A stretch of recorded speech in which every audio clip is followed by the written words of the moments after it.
Hello everyone. इसके पहले हमने लिक्विडिटी रेशियोज देखे हैं. Now it's time to look into leverage ratio. So there are two types of leverage ratio. One is capital structure ratios and another is coverage ratios.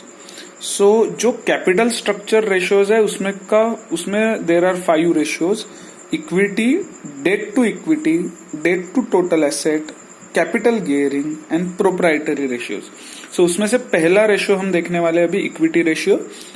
Actually equity, ये जो capital structure ratios है, ये all the capital structure ratios gives us insight into the financing techniques of a firm. कोई भी firm में अलग अलग type से फाइनेंसिंग होता है. जैसे खुद ओनर अपना इक्विटी डाल सकता है. काफी बार हम लोन लेते हैं, शॉर्ट टर्म लोन लेते हैं, लॉन्ग टर्म लोन लेते हैं. So there are different financing techniques which we use to run the business. So उन सारे फाइनेंसिंग टेक्निक्स में इंसाइट लेने के लिए, ताकि हमको लॉन्ग टर्म सोल्वेंसी पोजीशन समझे कोई भी फर्म के, इसके लिए हम कैपिटल स्ट्रक्चर रेशियोज देखते हैं. जो first type of capital structure ratio है, that is known as equity ratio. The formula for equity ratio is share holders equity upon total capital employed. इसका मतलब है कि हम ये जानना चाहते हैं जितना टोटल कैपिटल एम्प्लॉयड हुआ है एक फर्म में, उसमें से शेयर होल्डर्स इक्विटी कितना है. सो शेयर होल्डर्स इक्विटी का फॉर्मूला है शेयर कैपिटल, जो भी कैपिटल ओनर्स ने कंट्रीब्यूट किया है, plus general reserve plus surplus plus retained earnings. काफी बार मुझे स्टूडेंट ये क्वेश्चन पूछते हैं, sir what is the difference between general reserve and retained earnings. So actually general reserve ये रिजर्व है जो हम प्रॉफिट एंड लॉस, जो भी नेट प्रॉफिट रहता है उसमें से साइड में निकाल के रखते हैं to fulfil the contingencies like unexpected liabilities, या कुछ लॉस जो हो सकता है उसके लिए जो साइड में अमाउंट रखते हैं उसको हम जनरल रिजर्व बोलते हैं. और returned earning is actually portion of that net income which we kept aside. जो भी अपना नेट इनकम है जिसमें से हम डिविडेंड न देते हुए कुछ पैसा जो एक्स्ट्रा साइड में रखते हैं, ताकि उससे हम आगे के जो फ्यूचर प्रोस्पेक्टस ऑफ बिजनेस है उसको बढ़ावा दे सके, या अपने जो फ्यूचर प्लान है उसके अंदर इन्वेस्टमेंट कर सके, उसको हम रिटेन्ड अर्निंग कहते हैं. सो शेयर होल्डर्स फंड जो न्यूमरेटर है इक्विटी रेशियो का, उसको हम कैलकुलेट करते हैं by taking addition of share capital, general reserve, surplus and retain earnings. And then जो डिनोमिनेटर है उसमें टोटल कैपिटल एम्प्लॉयड आता है. सो जैसे हम बैलेंस शीट देखते हैं, बैलेंस शीट में एक साइड एसेट रहता है and second side is clubbed with current liabilities as well as equity. So जो करंट लायबिलिटी है, अगर हम टोटल एसेट में से करंट लायबिलिटी को निकाल दे तो हमारा बचता है, so we get total capital employed. So, and if you see, total assets is nothing but a addition of fixed asset plus current asset. Hence, and if we see current asset minus current liability is nothing but the working capital. The capital which we require in day-to-day operations is known as working capital. So, capital employed का और एक formula है, एक जो generally use होता है काफी जगह, which is known as fix asset plus working capital.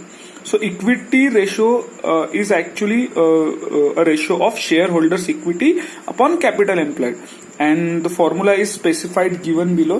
So इसका हम एक एग्जाम्पल देखेंगे.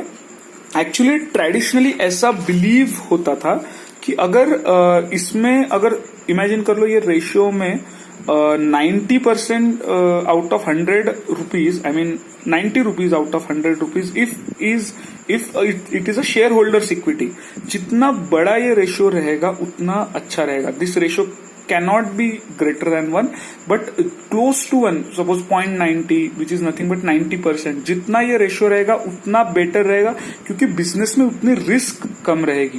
क्योंकि ज्यादा से ज्यादा अगर कैपिटल शेयर होल्डर्स का रहता है, सो डेट काफी कम है कर्जा इस कंपनी में, ऐसा believed.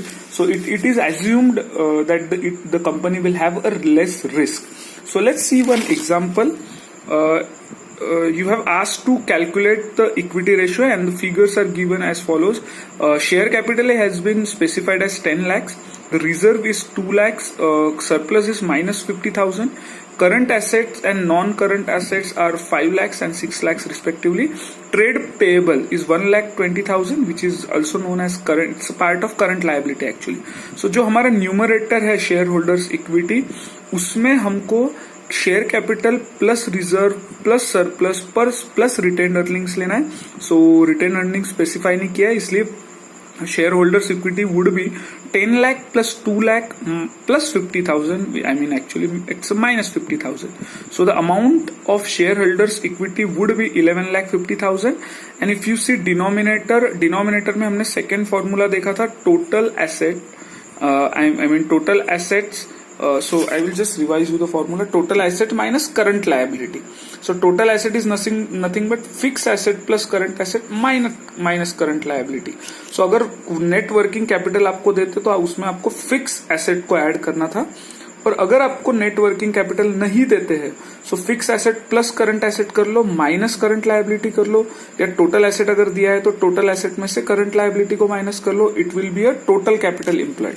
So now in our example we have calculated shareholders equity which is a addition of share capital plus reserve plus surplus. और अब जब हमको कैपिटल एम्प्लॉयड निकालना है वो है current asset plus non current asset which is total asset 11 lakh and minus हमको उसमें से करंट लायबिलिटी करना है जो 1,20,000 है. सो 11 lakh minus 1,20,000 is 9,80,000. So equity ratio आपका 11,50,000 अपॉन 9,80,000 आएगा, जो कि रेशियो है 1.17:1. So this is the equity ratio which is part of capital structure ratios.